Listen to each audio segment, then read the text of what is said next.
been a long 2 weeks, and I have not been diligent in getting on Facebook a whole lot or showing, what we've been doing on the farm. It's just been, well, we'll go over that here in a minute, but it took me some time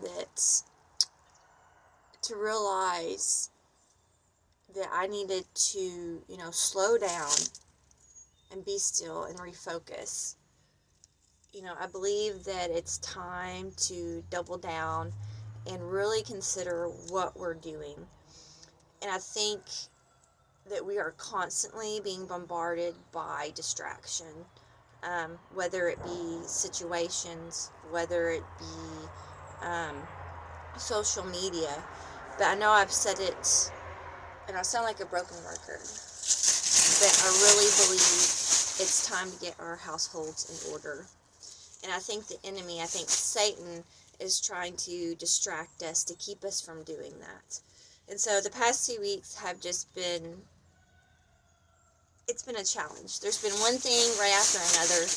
And, you have, Murphy's Law. And I was listening to Patera and some of her situation.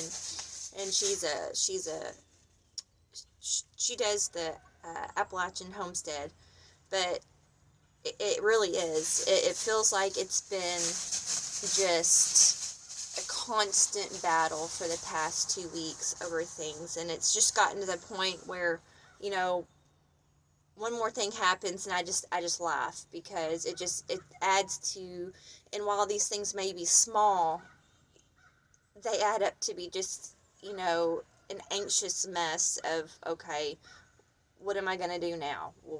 Well, I got to do this over here. I'm distracted. And so I began to realize that it was just, Satan trying to take my focus away from what I'm doing and why. And so I don't know if you all have had a couple weeks like I have. Maybe it's just been a day. But for me, I think it was important to sit back down and answer the question of why. And it's one of those simple questions that have usually a complex answer at the end of it.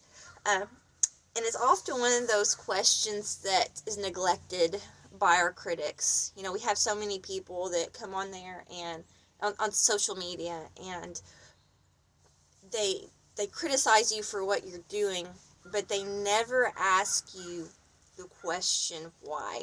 And I think it's important to focus on that question ourselves, because it's folly for us to neglect it. And I think that when we begin to answer that question, we can realign our goals and our intentions and get our focus back in on what we're doing. And so, as Christians, our answers to why should be embedded and rooted in careful stewardship of the resources and talents, our children, our property, and our time that God has given us. And so, we sit here, and when we start to think about what we are doing, it creates careful steps. It creates careful plans. And so when we're doing that, we begin to realize that everything belongs to God. Scripture is clear on this. If we go to Psalm 50, 10 through 12, Deuteronomy 10, 14, Colossians 1, 15 through 16, Psalm 24, 1, everything belongs to God. And as a Christian, we begin to realize that our call to stewardship is far greater than the things that we desire or that what we want. And we see as Creator, God, He set man in the garden to tend the land, to tend and take care of from the very beginning. And so we need to take pay careful attention to that, because that never stops. This is God's creation, and as a Christian, my purpose is to steward the things that God has given to me well. And so I feel like the past 2 weeks, Satan has come in. He's taken my distraction. He's emphasized on my anxieties, and not everybody understand. He likes to attack the things that will get to us. And so my faults and challenges aren't going to be the same as yours, but he knows how to get to you, how to distract you, um, what your greatest weakness is. And so, I had a hard time until I began to realize, I need to fight it. This is nothing but attacks from wickedness. And so it created a desire for me to step back and make clear my goals and what I'm doing, because I can get very overwhelmed very quickly. So we are responsible to the same call of stewardship. And so we aren't called to be distracted, to be anxious, to be fearful of what the world is doing. And I think the wickedness that we see in the world today is a distraction for us, and a distraction for many. But that's not a call to being passive or being idle. I think that creates, people don't want to focus on what's going on in the world. And so they tend to focus on things like social media or entertainment or things that will constantly distract them from this over here, or their goals over here, or their intentions and the why and their family and everything else. So, but the Bible warns us about being apathetic, about being idle, and about being passive. And I'm going to mention the Proverbs 31 woman, and a lot of people scoff at that her contributions in her life seem unattainable. Like they can't attain and do what she's doing, and so I want to guard you against that, because if we look at what she's doing, and while it's a great example, the things that she's doing, she's never idle, she's never passive, she has intention, and we need to focus on what her intentions are and what her desire is, and at the end of it, it's to glorify God. And so we may think what we're doing is small. We may think what we're doing is what may seem unproductive to the world. We need to remember that if we're doing it to glorify God, if we're looking at Scripture and paying close attention to where we need to be and what we need to be doing and the why, we begin to realize that glorifying God in the end is everything. And everything else will fall into place behind that.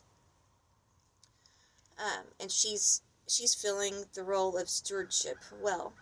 She realizes that not everything is hers, but she is stewarding it in a correct manner, in a righteous manner. And I want to dive into idleness real quick. 2 Thessalonians 3:6 warns us against idle work and being a busybody. Now, what is a busybody? And I think a lot of people believe it's somebody just doing this over here, just doing nothing with the end goal being nothing. But a busybody, by definition, is a meddler. It's somebody who's prying in somebody else's life, who's gossiping, eavesdropping, and I'm sure you all know some of these people. I know some of these people. Some that meddle in your life and they project having good intentions, but it's just the good intentions aren't there.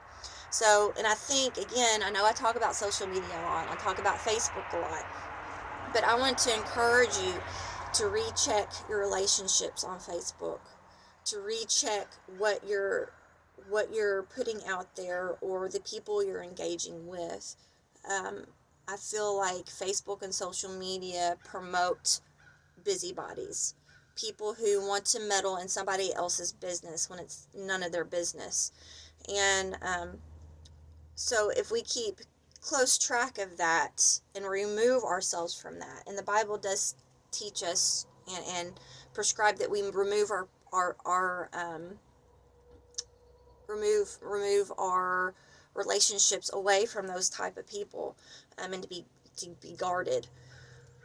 And so I think that if we allow ourselves to think about our relationships and our use of social media, we'll get away from this idleness and these busybodies.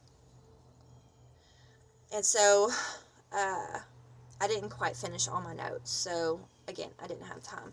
But Ecclesiastes 10:18 warns, through sloth the roof sinks in, and through idleness the house leaks. And so if we're continually being slothful, and what I mean by slothful, it doesn't mean just laying around and not keeping track of what we're doing. It can be being a busybody. It can be gossiping on social media. It can be, being around the wrong people who are influencing you to be unchristlike or driving you away from Scripture and away from God. And also, again, I'm going to go back. We need to get our households in order. Because this Scripture isn't merely talking about physical maintenance of your home, but it's talking about the spiritual aspect of your family. And ultimately, your heart. If you're not keeping close call over your borders, if you're not keeping a close eye on where the enemy can get in, if you're not guarding yourself with Scripture and prayer and biblical preaching and education, Satan's going to take hold of those spots and he's going to get in. And now I'm not pointing fingers. I'm the biggest problem when it comes to my own discipleship. And so what I'm talking about, I'm talking to myself as well when I say this. But I want you to be on guard against idleness. I want you to be on guard of your why, of stewardship, of your family, of your household, the way things are going right now. If we do not keep close eye on these things, the house is going to crumble. And our house should be built on Christ. It should be built on God. It should be built on Scripture and living and walking with Christ. And so if there's any way that I can help you out, we can help each other out. Because I feel like this week I'm scattered brain. I'm all over the place. And I think that's intentional again. But this week my goal is to sit down and write my why. Why am I homeschooling? Why am I doing this homestead thing? Why am I what are my goals for my homestead? What are my goals for my marriage? And when I talk about goals, how can I make things better? How can I be more Christ-like in these areas of my life? And also, I'm going to look at all my relationships that I have. I've been really blessed that God has shrunk my circle. And so I feel like I have a very strong circle of friends right now that would come up behind me and support me and be there for me. But again, with being on social media, I need to guard my time. I need to guard the people that I allow to see my life. And I would recommend that you all do the same. So I'm going to continue my day.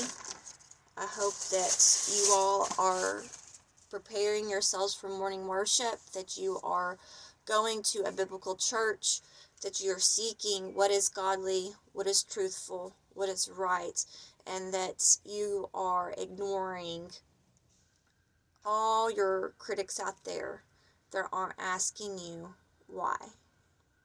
And so hopefully I'll be on there this week a little bit more than I was this past week. I'm sorry about that. And so if there's any way I can pray for you, please let me know. I hope you all have a wonderful, beautiful Sunday.